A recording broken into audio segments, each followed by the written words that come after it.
E aí, meus queridos, vamos para a questão 176 do Enem, que é uma questão também de função do segundo grau, como a gente já resolveu algumas por aqui. E ela traz a seguinte situação. Ao analisar os dados de uma epidemia em uma cidade, peritos obtiveram um modelo que avalia a quantidade de pessoas infectadas a cada mês ao longo de um ano. E aqui está a funçãozinha que representa esse modelo. Ó, menos t ao quadrado, ele chama a função de p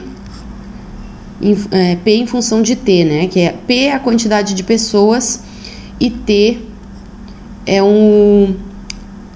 a letra que representa um mês. Ele fala aqui, ó, que representa os meses do ano, tá? Então, a função é menos t ao quadrado mais 10t mais 24. E aí, ele diz assim, para tentar diminuir o número de infectados no próximo ano, a Secretaria Municipal de Saúde decidiu intensificar a propaganda oficial sobre os cuidados com a epidemia.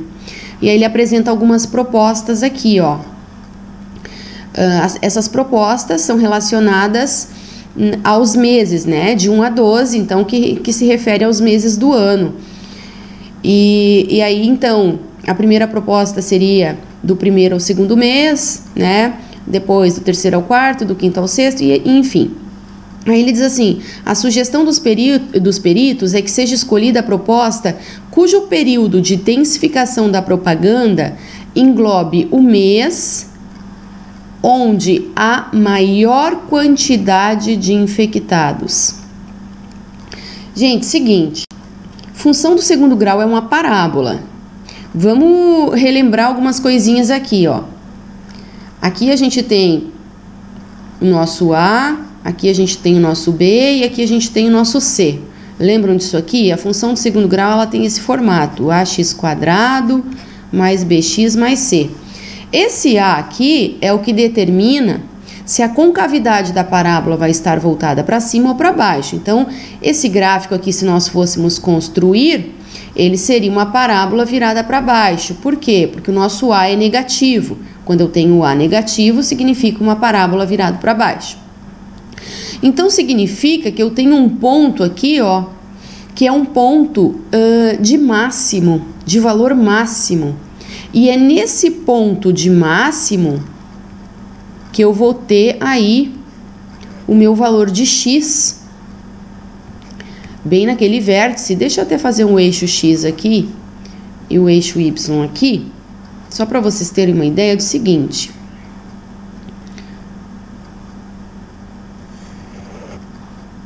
Se nós fôssemos, né, pensar aí numa função de segundo grau, significa que esse ponto aqui é o nosso vértice da função, né? O nosso vértice ele é formado por um ponto x e um ponto y. O ponto y, que é nessa função, está representado pelo p, né? O p em função de t, p de t, que seria o valor da população, tá? Relacionado ao eixo y, seria o valor da população. Mas não é o valor da população que a gente procura, né? O valor da população é o número de infectados, né? Onde eu vou ter o maior número de infectados. Mas aí ele pergunta, em que mês isso vai acontecer? Em que mês eu vou ter o maior número de infectados? Então, a gente procura o x-vértice da questão. Se eu quisesse saber o maior número de infectados, eu procuraria o y-vértice da função, como a gente fez, né, em outros casos aí. Então, nós temos que pensar que nós procuramos esse ponto, o x desse ponto aqui do vértice, que é onde eu vou ter o maior número de infectados e em que mês isso vai acontecer, tá? É isso que eu busco. E para isso a gente deve lembrar que para calcular o x-vértice, a gente tem aquela relação de menos b sobre 2a. Lembra que o y-vértice, e a gente resolveu isso numa outra questão, era menos delta sobre 4a. Só que isso aqui a gente não vai usar nessa questão. Por quê? Porque como a gente procura o x, que é em relação ao mês, né, que isso aconteceu, a gente vai usar o x-vértice, que é mais simples até do que o y-vértice, porque basta substituir aqui, ó, o b né? E o A. Então, menos B, quem é o B? É 10. Menos 10 sobre 2A. Quem é o A? É menos 1. Então, vai ficar menos 1 vezes 2, menos 2. E aí, eu fazendo essa divisão, eu vou encontrar 5. Menos com menos, mais.